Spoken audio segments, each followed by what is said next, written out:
রাজ্য সরকারের রেশম দপ্তরে মালদা উপ অধিকর্তার উদ্যোগে রেশম চাষ বৃদ্ধিতে আয়োজিত হলো আলোচনা সভা। মালদা রেশম ভবনে আয়োজিত আলোচনা সভায় চলতি ফাল্গুনী মরশুম থেকে রেশম গুটি কেনাকাটার উপর বিশেষ জোর দেওয়া হয়। পাশাপাশি রাজ্য সরকারের বিভিন্ন দপ্তরের সুযোগ সুবিধা সম্পর্কে উৎপাদকদের অবহিত করা হয়। সভায় 36 জন উন্নত এমআরএম মালিক অংশগ্রহণ করেছিলেন। মালদা সিল্ক ইয়ার্ন প্রডিউসার্স অ্যাসোসিয়েশনের জেলা সভাপতি উজ্জ্বল সাহা সহ অন্যান্যরা উপস্থিত ছিলেন।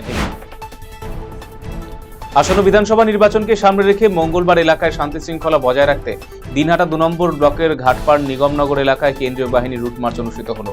তাদের সঙ্গে উপস্থিত ছিলেন সাহেবগঞ্জ থানা পুলিশ আধিকারিকরাও। স্থানীয় সূত্রে জানা গিয়েছে, নির্বাচনের আগে সাধারণ মানুষের মধ্যে নিরাপত্তা এবং আস্থা বাড়াতে রুট মার্চ আয়োজন করা হয়। এলাকা জুড়ে কেন্দ্রীয় বাহিনীর টহলকে ঘিরে বাসিন্দাদের মধ্যে নিরাপত্তার বার্তা পৌঁছে দেওয়ার চেষ্টা করা হয় বলে প্রশাসন সূত্রে খবর।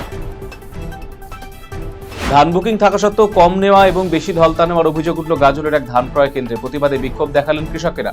গাজল ব্লকের বিভিন্ন এলাকার কৃষকেরা 15 কুইন্টাল ধান বুকিং করে নিয়ে আসেন, কিন্তু তাদেরকে জানানো হয় 5 কুইন্টাল ধান নেওয়া হবে। এই নিয়ে সেখানে তারা সরব হন, যদিও বা ধান ক্রয় কেন্দ্রে আধিকারিকদের কোনো বক্তব্য দিতে রাজি হয়।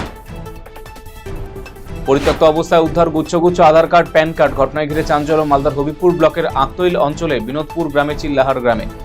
এলাকার বাসিন্দা সুশীল টুডু নামে এক ব্যক্তি বাড়ির সামনে সোমবার 2টি বস্তা পড়ে থাকতে দেখে স্থানীয়রা। সেই বস্তা খুলতেই তার মধ্যে অসংখ্য আধার কার্ড, প্যান কার্ড সহ কিছু গুরুত্বপূর্ণ নথি পড়ে থাকতে দেখেন, যাকে কেন্দ্র করে শোরগোল তৈরি হয় গোটা এলাকায়।